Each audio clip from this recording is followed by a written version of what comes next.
बिस्मिल्लाहिर्रहमानिर्रहीम। खातिन हज़रात, मैं हूं अख्तर अब्बास और आप सबको अस्सलाम वालेकुम। हमारे एक बड़े अच्छे दोस्त हैं अजहर इकबाल हसन, उनका नाम है।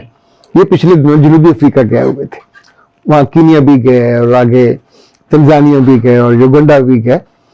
वापसी पर उन्होंने एक रोज कई घंटे मेरे साथ गुजारे। हमने उन मुल्कों का, वहाँ उनके दोस्तों का, अजहर इकबाल साहब की जो खूबसूरती है या उनकी बहुत अच्छी आदत है कि ये दोस्तों को निभाते हैं, उनकी खातिर खिदमत भी करते हैं। जब ये कहीं जाते हैं तो लोग भी फिर उनको हाथों हाथ लेते हैं। जनूबी अफ्रीका में जोहान्सबर्ग में बहुत से इनके दोस्त हैं पुराने, जो हमारे मुश्तरका दोस्त भी हैं। तो जब जब जनूबी अफ्रीका का जिक्र आता है, ज़ाहिर है जो आपके जानने वाले हो तो उनका जिक्र भी आता है, जो आपको पसंद हो उनका जिक्र भी आता है। जनूबी अफ्रीका में जो मुझे बहुत पसंद है, उनका नाम नेल्सन मंडेला है। नेल्सन मंडेला की किताब है खुदनिश्त, वो भी जरूर पढ़नी चाहिए। अच्छा, ये एक ऐसा अजीब किरदार है कि जिसने उस मुल्क में नस्ली इम्तियाज के खिलाफ लड़ते हुए 27 बरस जेल में गुजारे। ये जो उनको सजाएं मिली सब सियासी मुकदमात थे, कहीं तकरीर करने के, कहीं तोड़ फोड़ के, कहीं ऐसे कहीं वैसे। अदालतें अक्सर गुलाम मुल्कों में हुकूमतों की मुलाजिम होती है। हुकूमतें जैसा चाहती हैं अदालतें वो फैसला, उसमें सच नहीं होता। हमारे यहाँ भी जो होता है, जब वो वक्त गुजर जाता है तो अदालतें उन्हीं फैसलों को रिवर्स कर देती हैं, चूंकि सच उसके बाद निकलता है कि ये तो सब कुछ झूठे इल्जाम लगाए गए थे। ओके, नेल्सन मंडेला की जो बेगम थी उनका नाम था विनी मंडेला। इन्होंने उनकी पूरी जेल का जो अरसा था, अपने बच्चे भी पाले, मियाँ के खिलाफ जो इल्जाम थे उनको भी धोया और जदोजहद की, लेकिन उससे गलती हुई और वो बेवफाई कर बैठी।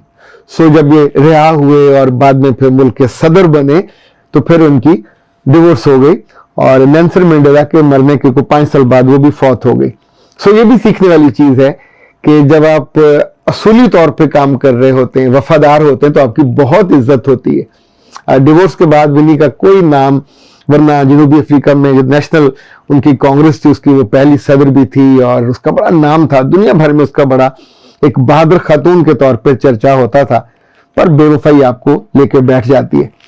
जनूबी अफ्रीका में ये क्या थी जो नस्ली इम्तियाज, काले लोग सरकारी टूटी से पानी भी नहीं पी सकते थे और इनको, जैसे इंडिया में पत्तों पे मुसलमानों और हिंदुओं के दरमियान होता था, उन बसों में नहीं बैठ सकते थे जिनमें गोरे अफसर जा रहे होते थे।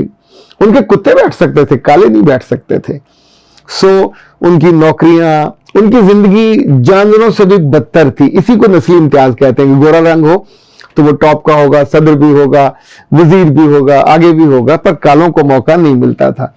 दोनों ने उन्हीं कालों के लिए एफर्ट की और कालों के फिर वो हीरो बन गए। पैदा तो 1918 में हुए, लेकिन एक लंबी उम्र गुजारने के बाद ये 2013 में फौत हुए। इन्हें दुनिया का तकरीबन हर अवार्ड मिला। यानी मौजूदा हमारी जिंदगी में जितने बड़े लीडर हैं, किसी को इतने अवार्ड नहीं मिले। इन्हें नोबल, जो दुनिया का सबसे बड़ा है नोबल अमन अवार्ड, वो मिला। लेनिन वाला अवार्ड मिला। इंडिया का जो भारत रत्न है वो मिला। पाकिस्तान का जो निशाने इम्तियाज है वो इनको मिला। और मेरा ख्याल है गांधी अमन अवार्ड से लेके सदारती तमगे और ऑर्डर ऑफ द एलिफेंट और ऑर्डर ऑफ द डे और इतने अवार्ड हैं जो हर मुल्क ने, पाकिस्तान भी तशरीफ लाए, जो इनको दिए। जब आप बड़े हो जाते हैं और लोग आपसे जिंदगी कशीद करने लगते हैं, सीखने लगते हैं। मैंने पिछले दिनों बहुत से अमरीकियों और अफ्रीकियों के इंटरव्यूज पढ़े। वो कहते थे कि हमारे लिए ये उम्मीद की रोशनी है और हम इससे कशीद करते हैं उम्मीद। कुछ लोगों ने कहा कि कुछ चीजें ऐसी हैं जो इनसे सीखने वाली हैं, लाइक ये उम्मीद दिलाते हैं। दूसरा, ये तालीम पे फोकस करते हैं। चौथा, ये माफी पे फोकस करते हैं। पांचवा, वो कहते हैं कि अखलाकी तौर पे अगर आप कमजोर हो, नीचे हो, तो आप तब्दीली का नाम मत लीजिए, लोगों को आप बेहतर। अच्छा, अगर आप जो सोचते हो, अगर आपका उस पर बिलीव नहीं, आप झूठ बोलो और माफ भी ना करो और ऐसी गलत बयानियां करो जो आपके आगे आ जाए, तो जाहिर है आपकी अहमियत जीरो हो जाती है। अब ये सदर थे, ये जेल से छूटने के 2-1 साल के बाद फिर मुंतखब सदर हो गए। फरवरी 90 में जो जेल से रिहा हुए, फिर कुछ 4-1 साल इनको लगे इलेक्शन जीतने और कामयाब होने, और उसके बाद फिर ये 94 से लेकर 99 तक सदर रहे, दोबारा नहीं ये बने। اور اس کے بعد یہ صدروں سے اوپر ہو گئے، یعنی قوم کا جیسے بابا قوم ہوتا ہے وہ ہوا۔ یہ کہ جب یہ پریزیڈنٹ تھے تو اپنی ٹیم کے ساتھ، جو سیکورٹی ٹیم ہوتی ہے، نکلے تو ایک ہوٹل پہ چلے گئے کھانا کھانے۔ تو جس ٹیبل پہ بیٹھے کھانا کھا رہے تھے، انہوں نے اپنے سیکورٹی والے سے کہا کہ وہ جو آدمی بیٹھا ہوا ہے کھانا کھا رہا ہے تو اس کو کہو اپنا کھانا لے کے میرے ٹیبل پہ آ جائے۔ تو وہ آدمی آ گیا اور اس نے کھانا کھایا۔ جب وہ چلا گیا تو سیکورٹی والے نے کہا سر یہ آدمی بیمار لگتا تھا۔ اس نے کہا کیوں، تمہیں کیوں لگا؟ گویا چیٹا تو تھا۔ اس نے کہا سر اس کے ہاتھ شیور کر رہے تھے، اسے کھایا نہیں جا رہا تھا، اور جتنی دیر وہ بیٹھا رہا اس کا جسم بھی شیور کر رہا تھا۔ تو اس نے کہا وہ اس لیے شیور نہیں کر رہا تھا کہ وہ بیمار تھا، جب میں جیل میں تھا تو یہ جیل میں میرا آفسر تھا، یہ روز مجھے مارتا تھا، اور مار مار کر جب تھک جاتا تھا اور میں بے بس ہو جاتا تھا تو میں سے پانی مانگتا تھا، یہ مجھے کبھی پانی نہیں دیتا تھا، میرے یہ سر پہ یورین کرتا تھا، اور وہ میرا چہرہ، میرا جسم اس کی بدبو سے بھر جاتا، گیلا ہو جاتا۔ آج وہ توقع کر رہا تھا کہ میں ملک کا صدر بن چکا ہوں، اور میں اس کی ہڈیاں اس کے گوشت سے الگ کرنے کی پوزیشن میں ہوں۔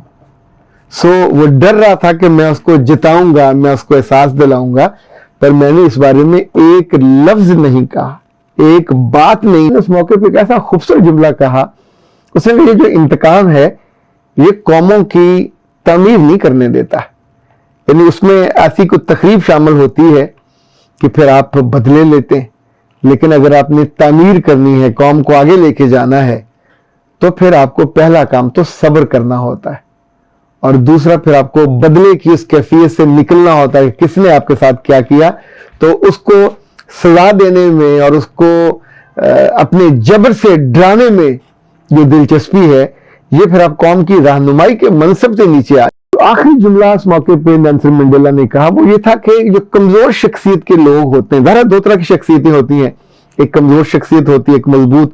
تو اس نے کہا جو کمزور شخصیت کے لوگ ہوتے ہیں یہ معاف کرنے میں تاخیر کرتے ہیں، انہیں ہر چیز یاد ہوتی ہے، اس نے یہ کیا، اس نے یہ کیا، اس نے یہ کیا۔ اور جو مضبوط کردار کے لوگ ہوتے ہیں وہ دوسروں کو معاف کرنے میں، درگزر کرنے میں زیادہ اچھا، ان کی مضبوطی ان کے کردار کی یہی ہوتی ہے، یہی چیز انہیں رہنما بناتی ہے، یہی چیز انہیں لوگوں کے لیے ایک مثال بناتی ہے۔ اور یہ لفظ تو دو ہی ہیں جو آپ کی شخصیت سے متعلق ہیں۔ اگر کچھ خوبیاں اتنی بڑھ جائیں کہ لوگ ان کو فالو کرنے لگ جائیں تو آپ لوگوں کے لیڈر بن جاتے ہیں، اور اگر گھر میں آپ اپنے بچوں کے لیڈر بن سکتے ہیں، آپ اپنے دوستوں کے لیڈر بن سکتے ہیں، آپ اپنے ادارے میں اپنے ماتحتوں کے اور جاننے والوں کے اور فالوورز کے لیڈر بن سکتے ہیں، پر یہ ساری لیڈرشپ منفی جذبات کے ساتھ جڑی نہیں ہوتی، یہ ایک طویل جدوجہد کے ساتھ جڑی ہوتی ہے جو آپ کو مرنے کے بعد بھی زندہ رکھتی ہے۔ نیلسن منڈیلا کا نام اگلے 100 سال تک تو زندہ رہے گا، اور چونکہ دنیا کے ہر ملک میں، ہر نسل میں، کتابوں میں اس کا ذکر پایا جاتا ہے، اس کالے آدمی کا جو اتنا یوں سمجھیں کہ بہادر تھا، اتنا صبر والا تھا کہ اس نے ایک لمبی جدوجہد میں ہار نہیں مانی، وہ ٹوٹا نہیں، پر اس نے ظلم کرنے والوں کو پکڑ کے الٹا بھی نہیں لٹکایا۔ جب اس کی اپنی باری آئی تو اس نے صبر سے کام لیا اور ان کو درگزر کی، معاف کیا۔ وہ کانپتے رہے، اتنا کانپتے رہے کہ ان کے ہاتھوں میں پکڑے ہوئے کھانے کے جو لقمے تھے وہ بھی ان کے they were shivering، کیونکہ وہ جانتے تھے کہ انہوں نے کیا کیا۔ تو شاید یہی جذبے اور یہی خوبیاں اور کوالٹیز ہوتی ہیں، اگر ہم کتابیں پڑھتے ہوں، لوگوں کو پڑھتے ہوں، تو اپنے آپ کو بھی اور اپنے بچوں کو بھی، اپنے دوستوں کو بھی بتا پاتے ہیں۔ وہ لوگ جو سفر کرتے ہیں، جرنی کرتے ہیں، وہ کیا ہے قرآن پاک کی سیروا فی الارض، جب آپ دنیا دیکھنے نکلتے ہیں تو پھر بہت ساری خوبیاں، نعمتیں، نئی چیزیں آپ پہ منکشف ہوتی ہیں، اور آپ عام لوگوں سے زیادہ علم والے بھی ہو جاتے، خوبیوں والے بھی ہو جاتے۔ اختر عباس کو دیجیے اجازت۔ السلام علیکم۔